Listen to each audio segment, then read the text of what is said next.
নমস্কার, আমি সঙ্গমিত্রা। আমার এই সহজ রান্না চ্যানেলে আপনাদের সবাইকে স্বাগত। আজ আমি রান্না করছি নিরামিষ আলু বেগুনের তরকারি। এই শীতকালে আপনারা খুব সহজেই বানিয়ে নিতে পারেন এই নিরামিষ আলু বেগুনের তরকারি। খেতে কিন্তু খুব ভালো লাগে।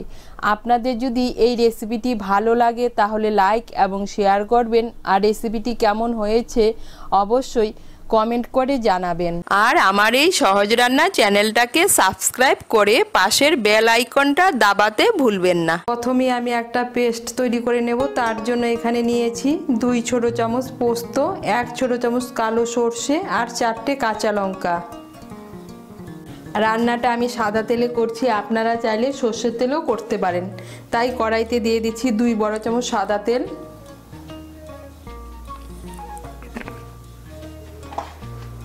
তেলটা গরম হলে প্রথমে এর মধ্যে আমি বেগুনগুলো ভেজে নেব। তেলটা গরম হয়ে গিয়েছে, এর মধ্যে আমি বেগুনগুলো ভেজে নিচ্ছি। আমি এখানে একটা বড় সাইজের বেগুন সরু সরু করে কেটে নিয়েছি।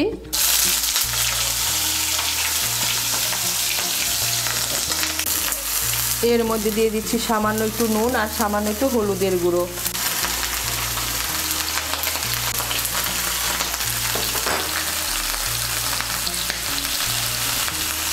নুন আর হলুদের গুঁড়োটাকে মিশিয়ে নিয়ে বেগুনটাকে ভেজে নেব। বেগুনগুলোকে ভেজে নিয়েছি, এখন আমি বেগুনগুলোকে তুলে নিচ্ছি। কড়াইতে দিয়ে দিচ্ছি আরেক বড় চামচ সাদা তেল। এর মধ্যে দিয়ে দিচ্ছি একটা শুকনো লঙ্কা আর দিয়ে দিচ্ছি হাফ ছোট চামচ পাঁচফোড়ন।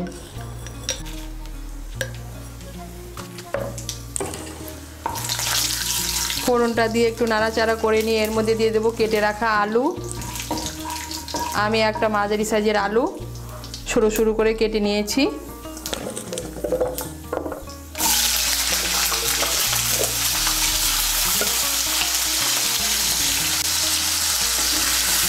আলুটাকে তেলের সঙ্গে মিশিয়ে নেব। মিশিয়ে নিয়ে আলুটাকে ভেজে নেব। এই দেখুন আলুগুলোকে ভেজে নিয়েছি। এখন আমি এর মধ্যে দিয়ে দেবো স্বাদ মতো নুন, দিয়ে দিচ্ছি হলুদের গুঁড়ো। এর মধ্যে আমি দিয়ে দিচ্ছি 1 ছোট চামচ হলুদের গুঁড়ো,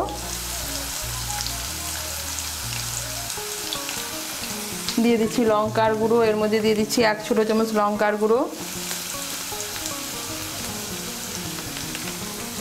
নুন হলুদের গুঁড়ো লঙ্কার গুঁড়োটাকে মিশিয়ে নেব।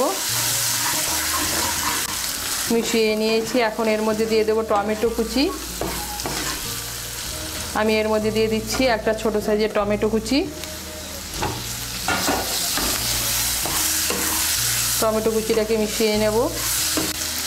টমেটো কুচিটাকে মিশিয়ে নিয়েছি, এখন এর মধ্যে দিয়ে দেব সর্ষে পোস্ত আর কাঁচা লঙ্কা বাটা।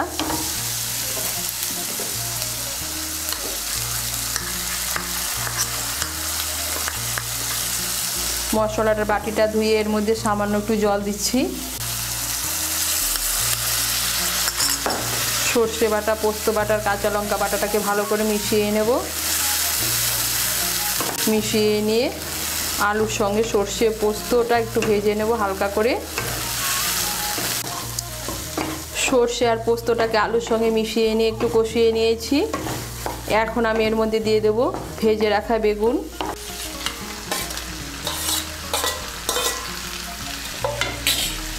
বেগুনগুলোকে মিশিয়ে নেব আলুর সঙ্গে।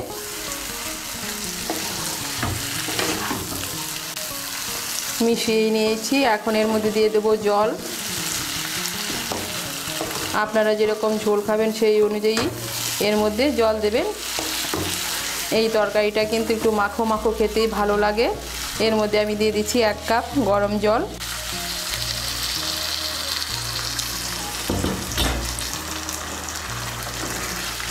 গরম জলটাকে মিশিয়ে নেব। মিশিয়ে নিয়েছি, এখন আঁচটাকে মিডিয়াম করে 4-5 মিনিটের জন্য ঢেকে দেব। আঁচটাকে মিডিয়াম করে আমি 4-5 মিনিটের জন্য ঢেকে দিয়েছিলাম। এখন এর মধ্যে আমি দিয়ে দিচ্ছি সামান্য একটু চিনি। চিনিটা অপশনাল, আপনারা যদি পছন্দ না করে না দিলেও চলবে। চিনিটাকে মিশিয়ে নেব। মিশিয়ে নিয়েছি। এখন এর মধ্যে দিয়ে দেবো ধনেপাতা কুচি আর দিয়ে দিচ্ছি দুটো কাঁচা লঙ্কা। ধনেপাতা কুচিটা মিশিয়ে নিলেই তৈরি নিরামিষ আলু বেগুনের তরকারি। এখন তো বাজারে প্রচুর পরিমাণ বেগুন পাওয়া যাচ্ছে, আপনারা বেগুন দিয়ে এইভাবে নিরামিষ তরকারি বানিয়ে খেয়ে দেখবেন, খেতে কিন্তু খুব ভালো লাগে। এটা ভাত, রুটি, লুচি সঙ্গেও পরিবেশন করতে পারেন। ধনেপাতা কুচিটাকে মিশিয়ে নিয়েছি আর তৈরি হয়ে গেল নিরামিষ আলু বেগুনের তরকারি।